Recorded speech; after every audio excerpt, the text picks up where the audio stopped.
Well, hi everybody again. The queue wasn't so bad. Managed to get moving again fairly swiftly. So I've pulled over to do my next little bit, which I forgot to add on at the end of the earlier video. Hopefully, most of you have gone onto Linda K listening channel and watched A Murder in the Park. If not, I'll leave the link below. For me, what was most interesting was at the 8-minute 15 mark, where this guy, Tony Porter, took out a civil suit against the Chicago police.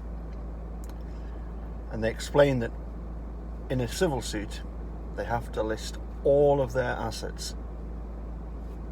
And then there's a possibility of losing all of those assets in a civil suit. And I know some people have come to me and said, "Oh, do you really think that Lenk and Colburn would go to the trouble of planting evidence against Stephen Avery? They had nothing at all to do with his 85 case." Well, yes, to a certain extent. Colburn took the phone call, passed it on to Lenk. They did the appropriate things at the time, passed it on up the ladder to Couchet and Kusurek. Never thought anything of it. But when they were hauled in, they must have been terrified when they were all asked to list their assets. Can you imagine Mrs. Lenk, Mrs. Colburn, being told by Jim and Andy, I've got to list all my assets, and the house, the savings, everything that we've built up could be gone over this Stephen Avery fella. So I really would suggest, in the Murder in the Park case, of course, another very political decision to release him. You must watch it, because they released this Anthony Porter without even verifying the facts that were being presented by David Protes and his students and investigator. They managed to get a coerced confession out of another fella, Old Story Simon. As I say, I'm not going to say too much about it, but I found the bit about the civil suit particularly interesting.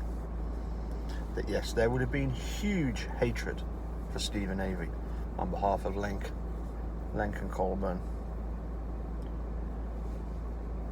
Another thing that's always struck me was how come Stephen Avery's civil suit, suddenly stopped.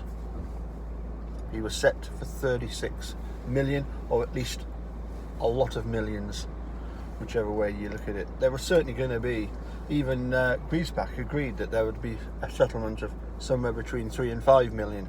I've heard more like 7 million. It doesn't really matter about the figures. It was a lot of money.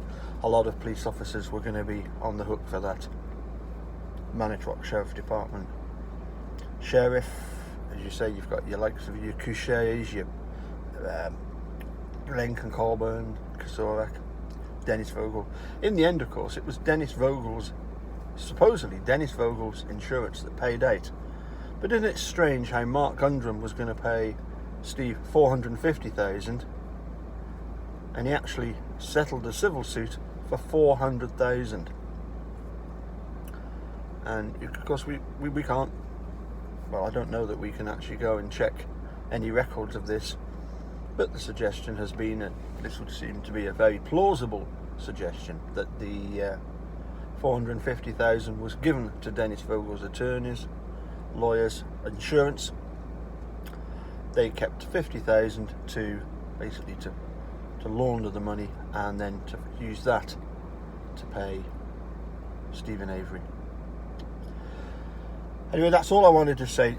As I say, watch the Murder in the Park. If you've not got time to watch the whole hour and a half, start at the 8 minutes 15, I think, is the first bit that mentions it. It's only a half a minute of police officers talking about the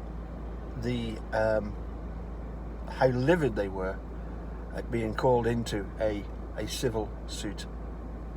Anyway, that's all I've got time for. Catch you later.